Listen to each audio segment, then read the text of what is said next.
నమస్తే, welcome to Yadav vision. నేను మీ నక్క మహేష్ యాదవ్. ఈరోజు మరో కొత్త విషయంతో మీ ముందుకు రావడం జరిగింది. ముఖ్యంగా యాదవుల సంస్కృతి పైన బ్రాహ్మణ ఆధిపత్యం ఏ విధంగా కుట్ర చేస్తుందో మీకు తెలియజేసే ప్రయత్నం చేస్తాను.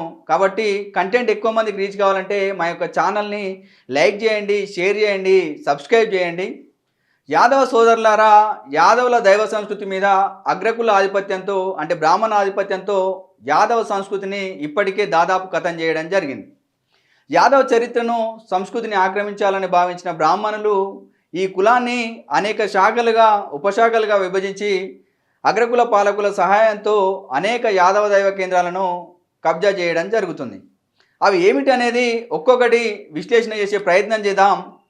మొదటగా దాడి జరుగుతుంది మన కులదైవం మల్లన్న పైన. ఆంధ్రప్రదేశ్లోని శ్రీశైలం మల్లన్న, మహారాష్ట్రలోని మల్లన్న అక్కడ కొండోబా దేవుడు అని అంటారు, కర్ణాటకలోని మల్లన్న అక్కడ మైలార్ దేవుడు అని పిలవడం జరుగుతుంది.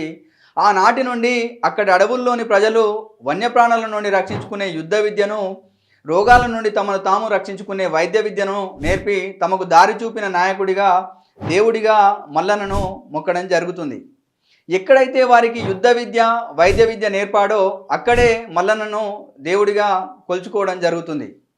ఛత్రపతి శివాజీ తల్లి జిజియాబాయి యాదవ్ పెంపకంలో పెద్దవాడై తన తల్లి చూపిన దైవ మార్గంలో తను మల్లన్న భక్తుడయ్యాడు.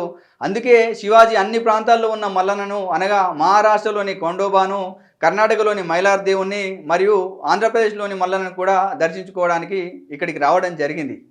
ఆ విధంగా వచ్చిన శివాజీ మహారాజు కూడా ఇక్కడి ప్రజలు మమ్మల్ని రక్షించే నాయకుడిగా, దేవుడిగా శివాజీని కొలిచారు. శివాజీ మల్లన్న భక్తుడుగా అన్ని ప్రాంతాలను తిరగడం జరిగింది. కానీ శివభక్తుడుగా కుట్రపూరితంగా ప్రచారంలోకి తీసుకొచ్చారు. ఎందుకంటే మల్లన్నను ఖతం చేసి మల్లన్న స్థానంలో శివుడిని వాళ్ళు తీసుకురావడం జరిగింది. కాబట్టి శ్రీశైలంలో ఉన్న యాదవ పూజారులను తప్పించి ఆగమశాస్త్రం తీసుకువచ్చి మొదట శ్రీ మల్లికార్జున స్వామిగా, ఆ తర్వాత భ్రమరామ మల్లికార్జున స్వామిగా పేరు మార్పు చేయడం జరిగింది. మల్లన్న మల్లికార్జున స్వామి అంటే శివుని రూపమని కట్టుకథలు చెప్పి శ్రీశైలంని బ్రాహ్మణులు ఇప్పటికే కబ్జా చేయడం జరుగుతుంది. అక్కడ యాదవుల దైవం మల్లన్నను ఖతం చేయడం జరిగింది. సిద్దిపేట దగ్గరలో ఉన్న కుమరవెల్లి మల్లన్న మీద కూడా అనేక ఆధిపత్య కులాల కుట్రలు జరుగుతూనే ఉంది. దాన్ని అడ్డుకొని కుమరవెల్లి మల్లన్నను కాపాడాల్సిన బాధ్యత యాదవుల పైననే ఉన్నదని చాలా క్లియర్గా కనిపిస్తుంది. నార్కర్నూలు నియోజకవర్గం వట్టెం గ్రామ సమీపంలో ఉన్న కుమ్మిర మల్లన్నను కూడా శ్రీ భ్రమరామ మల్లికార్జున స్వామి దేవాలయంగా పేరు మార్చి మూల విరాట్గా ఉన్న మల్లన్న విగ్రహం పక్కకు కొన్ని విగ్రహాలు తీసుకొచ్చి యాదవుల కేంద్రంగా ఉన్న మల్లన్నను ఖతం చేయాలని అనేక కుట్రలకు వారు తెరలేపడం జరుగుతుంది. దీన్ని అడ్డుకొని కాపాడాల్సిన బాధ్యత యాదవుల పైననే ఉన్నది. అలాగే ఐనవోలు మల్లన్నను, ఐనవోలు గ్రామం వరంగల్ జిల్లా తెలంగాణ రాష్ట్రం, ఓదెల మల్లన్నను, ఓదెల గ్రామం పెద్దపల్లి జిల్లా తెలంగాణ రాష్ట్రం, ఇతర ప్రాంతాల్లో ఉన్న మల్లన్నను, బీరప్పను ఉమ్మడి నల్గొండ జిల్లాలో ఉన్న లింగమంతుల స్వామిని మనం గొల్లగడ్డు జాతర అని పిలవడం జరుగుతుంది. చెరుగట్టు లింగనను, సౌడమ్మ తల్లి దేవాలయాలను, వాటి సంబంధిత భూముల్ని కూడా కాపాడుకోవాల్సిన అవసరం యాదవుల పైననే ఉన్నదని మనం చెప్పవచ్చు. యాదవగిరి అని పేరు ఉన్న లక్ష్మీ నరసింహస్వామి ఆలయం కాలక్రమేణా యాదగిరిగుట్టగా మారింది. దాన్ని కూడా మార్చి యాదాద్రిగా తయారు చేయడం జరిగింది. దేశంలోనే ప్రసిద్ధ పుణ్యక్షేత్రమైన తిరుపతి శ్రీ వెంకటేశ్వర స్వామికి మొదటి భక్తులు ఎవరయ్యా అంటే యాదవులని దాదాపు అందరికి తెలుసు. సుప్రభాతం ముందు కంటే దాని తర్వాత కూడా తలుపులు తెరిచేది యాదవులు మాత్రమే. కానీ ఇప్పుడు తొలి పూజ వరకే యాదవులను పరిమితం చేయడం జరిగింది.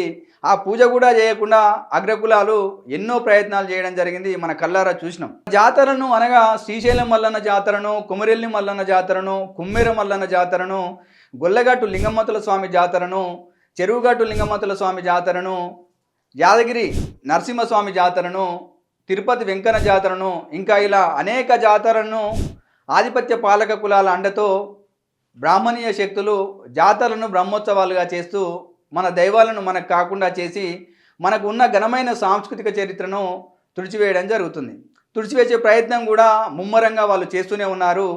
ఆధిపత్య కులాలు భక్తి మీద, దేవుని మీద వ్యాపారం చేసే కుట్రలకు యాదవులు, యాదవ దైవాలు బలి అయ్యారు, బలి అవుతూనే ఉన్నారు.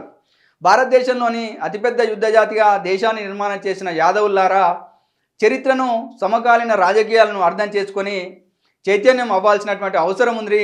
శత్రువులు ఎవరో గుర్తించి యుద్ధాన్ని ప్రకటించే సందర్భం ముందే ఉంది. కాబట్టి ఇలాంటి మరిన్ని చరిత్రను మీ ముందుకు తీసుకొచ్చే ప్రయత్నం చేస్తాను. కాబట్టి మా యొక్క యాదవ్ విజన్ ఛానల్ని లైక్ చేయండి, షేర్ చేయండి, సబ్స్క్రైబ్ చేయండి. ధన్యవాదాలు.